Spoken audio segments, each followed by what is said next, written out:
और 13 की। इसके बाद 14 तारीख को फिर हमने आपको बताया बगरू में ये ट्रेनिंग होगी, जिसमें इसका नंबर जो है बगरू की ट्रेनिंग का मैं आपको जीतू भाई का नंबर स्क्रीन पे फ्लैश कर देता हूँ।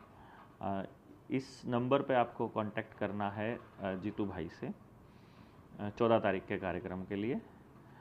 और 15, 16 और 17 तारीख को तिवाड़ी पैराडाइज अजमेर रोड केकड़ी, ये ट्रेनिंग का समय है।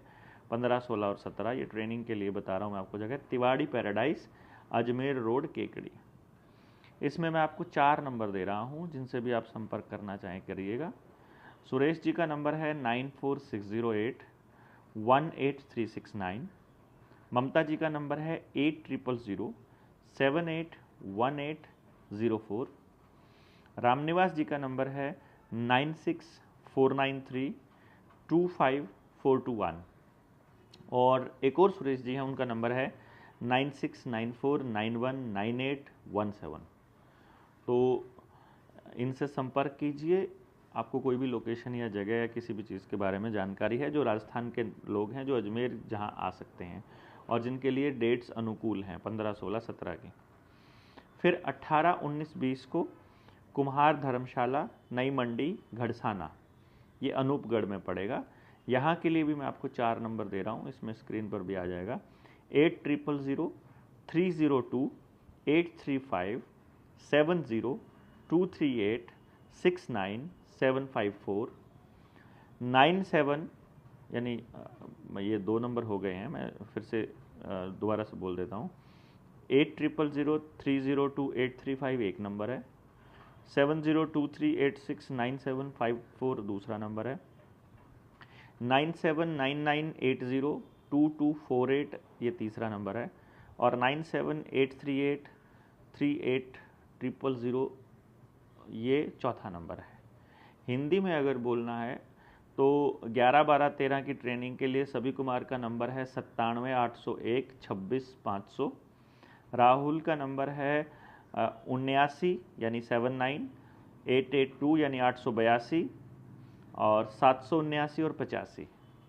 फिर जो केकड़ी की जो ट्रेनिंग है उसके लिए सुरेश जी का नंबर है 94, 608, 18, 369। ममता जी का नंबर है 8 के बाद 30 और 781, 804। रामनिवास जी का नंबर है 96, 493, 25, 421। और सुरेश जी का नंबर है 96, 94, 91, 98, 17। इसी तरह से घड़साना अनूपगढ़ की ट्रेनिंग के लिए जो नंबर हैं वो है 8000 पूरा, मतलब 8 के बाद 30, 302, 835। दूसरा नंबर है 97, 998, 022, 48। तीसरा नंबर है 70, 238, 69, 754। और चौथा नंबर है 97, 838 और फिर उसके बाद 38,000 पूरा, यानी कि 38 के बाद 30। तो ये तीनों ट्रेनिंग्स की मैंने डिटेल आपके साथ शेयर कर दी है। और 20 तारीख को ही प्लान कर रहे हैं हम, क्योंकि ये 20 तारीख वाली जो 20 की जो तारीख है, इसमें हमारी कोशिश रहेगी कि 20 तारीख की ट्रेनिंग वहाँ के लोकल साथी संभालेंगे अनूपगढ़ में। 18, 19 को करके हम लोग कोशिश करेंगे कि 19 तारीख को फिर जो सपनावत में ट्रेनिंग है वहाँ आप संपर्क कर सकते हैं अपने वीरेंद्र सिसोदिया जी से। और वो कंडक्ट कर रहे हैं एक अपने गांव में ही एक पंचायत। उस पंचायत में बेसिकली उस पंचायत का पर्पज़ ये है कि वहाँ, और उसका मकसद ये है कि गांव के ही एक दंपत्ति ने जो आपको ध्यान हो कि गंगा किनारे सेल्फी लेकर के और फिर अपनी जीवन लीला समाप्त कर ली थी और कर्जे के कारण की थी। तो दोबारा से ऐसा ना हो पूरे गांव में, इस बात के लिए लोगों के अंदर इस बात की जागरूकता के लिए हम लोग वहां जा रहे हैं, ताकि ज़्यादा से ज़्यादा लोगों तक ये बात पहुंचे और हम इस पूरे के पूरे खेल को जनता को बता पाएँ, खेल के बारे में।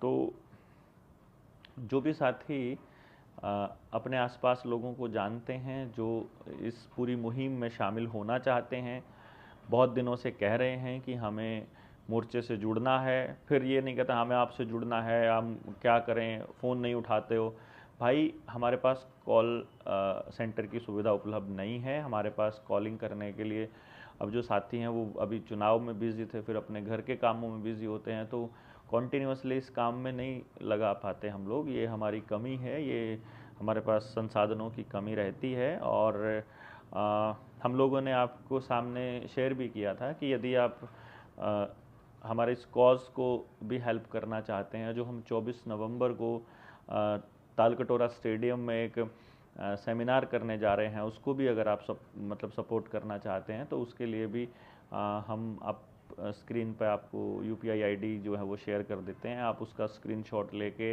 या उसको आप स्कैन करके आप हमारी मदद कर सकते हैं जितना हो सके।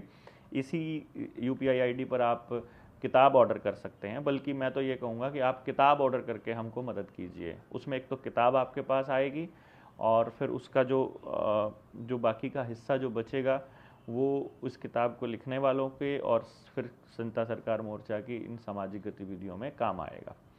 तो जो भी साथी इस पूरी प्रोसेस में, इस पूरी मुहिम में शामिल होना चाहते हैं, उन साथियों का स्वागत भी है। उन साथियों से रिक्वेस्ट भी है कि अपने आसपास के लोगों को बताइए कि ये इस तरह की मुहिम जनता सरकार मोर्चा ने चलाई हुई है।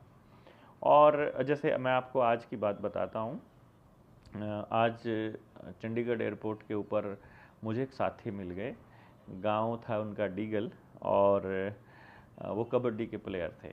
तो मुझसे उन्होंने पूछा कि आप सरकार की कमियों को तो खूब बताते हैं, क्या सरकार ने एक भी अच्छा काम नहीं किया, तो उसकी अच्छाइयाँ भी बताया कीजिए। मैंने बोला सबसे पहले तो कि भाई सबसे पहली बात तो मैं वह नहीं बताऊंगा जो तुम कहोगे, मैं तो वही बताऊंगा जो मुझे ठीक लगेगा। और दूसरी बात यह है दोस्त कि सरकार को ये सारे काम करने के लिए बाकायदा फंड अलॉट होते हैं अपनी बड़ाई गाने के लिए, अपनी योजनाओं का प्रचार करने के लिए। तो उसके पास तो अपना प्रचार तंत्र है, रेडियो, टीवी, सरकारी अधिकारी, नेता, वो सब लोग हैं, अखबार, ये सब हैं। पर जनता के पास उनकी बात करने वाला कौन है? अपोजिशन तो बात नहीं करती है, मतलब अपोजिशन जो बैठी है, विपक्ष है, वो तो बात नहीं करता है। तो फिर अगर कोई एक व्यक्ति विपक्ष में रह करके बात कर रहा है तो उस एंगल को भी देख ले बस। हमारे कहने करने से क्या फ़र्क पड़ता है, हम तो केवल जागरूक ही करते हैं ना। तो कोई माने ना माने वो तो आपके ऊपर है। तो एक पहलू सरकार बता रही होती है, दूसरा हम बता रहे होते हैं, तो हम उस दूसरे पहलू को ही बता रहे हैं। आपको जो ठीक लगे आप उसका निर्णय लीजिए। तो इसलिए उन साथियों को बोलिए कि मैक्सिमम जो संख्या में लोग आएँ और इन ट्रेनिंग्स का हिस्सा बने और मजबूत करें अपने आप को।